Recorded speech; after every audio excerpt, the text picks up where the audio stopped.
These notes are from Chapter 1 of the ACSM textbook. These notes are some introductory notes. And to start off with, we should be aware of some different definitions. And you may have heard of these before, but physical activity can be considered any bodily movement that produces some type or produced by contraction of skeletal muscle and results in a substantial increase in caloric requirement. So maybe something like brushing your teeth would not necessarily be considered physical activity, but walking or gardening, those would be considered physical activity. Exercise is a type of physical activity, but it's more planned and more structured and more consistent, and it's repetitive. And it's done to improve or maintain one or more of the components of physical fitness that are described in the next couple of slides and next couple of pages from Chapter 1. So physical fitness is a set of attributes or characteristics that individuals have or achieve that relates to their ability to perform physical activity. And these are described in the beginning of Chapter 1, and you've heard of these before, and we'll focus on a couple for this class. And the first one that we'll focus on is cardiorespiratory endurance. So this is the ability of the circulatory system and the respiratory system to deliver and supply and consume oxygen, to generate ATPs, to generate energy for sustained physical activity.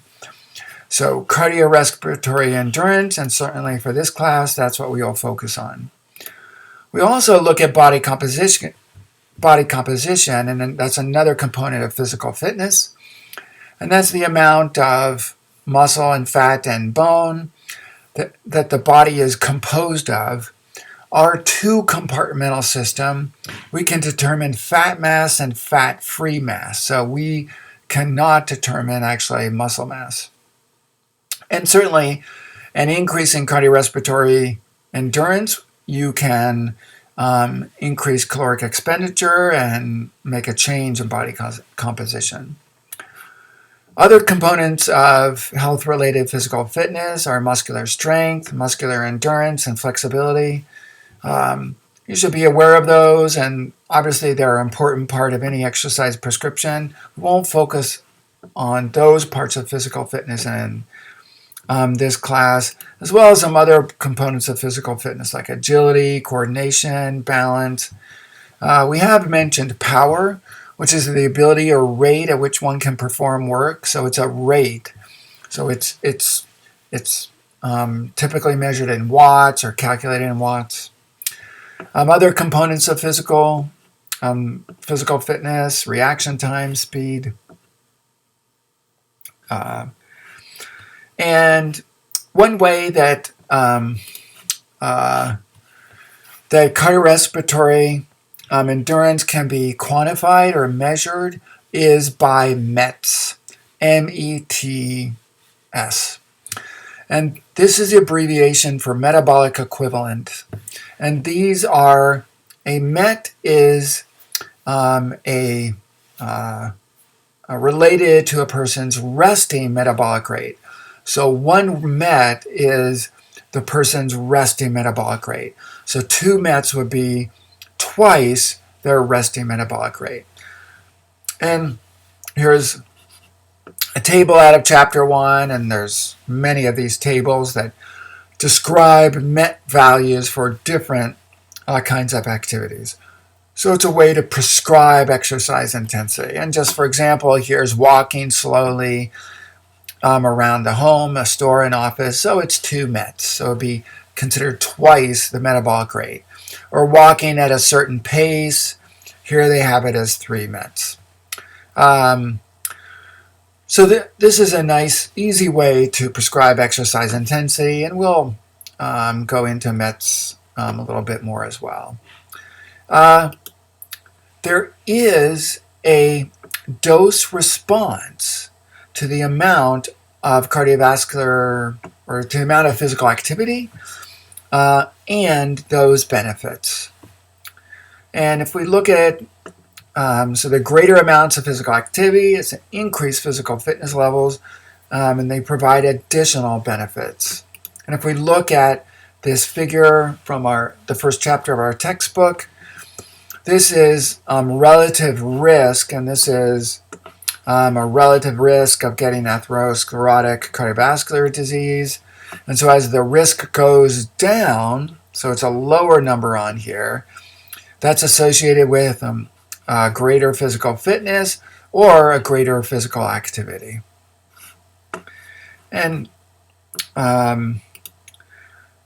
there's some recommendations in terms of how much exercise to get, and can greater physical activity or greater exercise result in improvements in strength or improvements of cardiovascular fitness? And for the most part, the answer is yes. And so there is this dose response in terms of how much physical activity. So a couple ideas or points you should remember, and that's how much exercise to get. So from a U.S. Surgeon General report, and one very sort of simple way to describe how much exercise to get is this first bullet point. So if a person can get moderate amount of physical activity on most, if not all, days of the week, so get some kind of physical activity in every day. Additional health benefits are there if you can get in a greater amount of physical activity. But if you can do something, most, if not every day of the week, some important health benefits can be seen. The American Heart Association, the American Heart Association, which is AHA, and American College of Sports and Medicine, obviously that's ACSM, their recommendations of physical activity. So there is this dose-response relationship. And so how much exercise is recommended? And this is out of the ACSM textbook, and you should be aware of what they are recommending.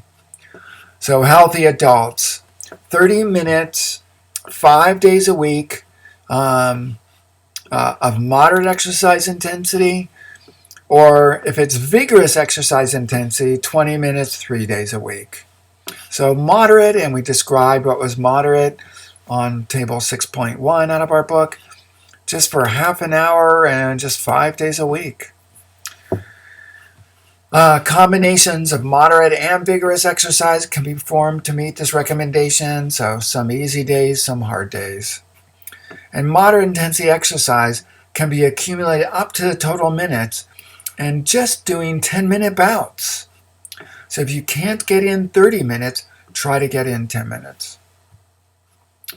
ACSM now does recommend doing some kind of activity that will increase muscular strength and endurance a minimum of 2 days per week. And there is this dose-response relationship, so we may need to increase that, or it could be a benefit to increase those guidelines, especially if someone wants to improve their fitness, if they want to reduce chronic disease. In terms of weight loss, they may need to be getting more exercise. So some other guidelines out of ACSM, an amount of energy expenditure. So it's 150 minutes per week of moderate intensity aerobic activity, or 75 minutes per week of vigorous. So that's not that much. Since it's dose response, additional benefits can be obtained by adding more, up to 300. So And this was 30 minutes, 5 days per week. And so these are more guidelines. So remember these guidelines and what ACSM recommends. And these are some beginning notes out of Chapter 1.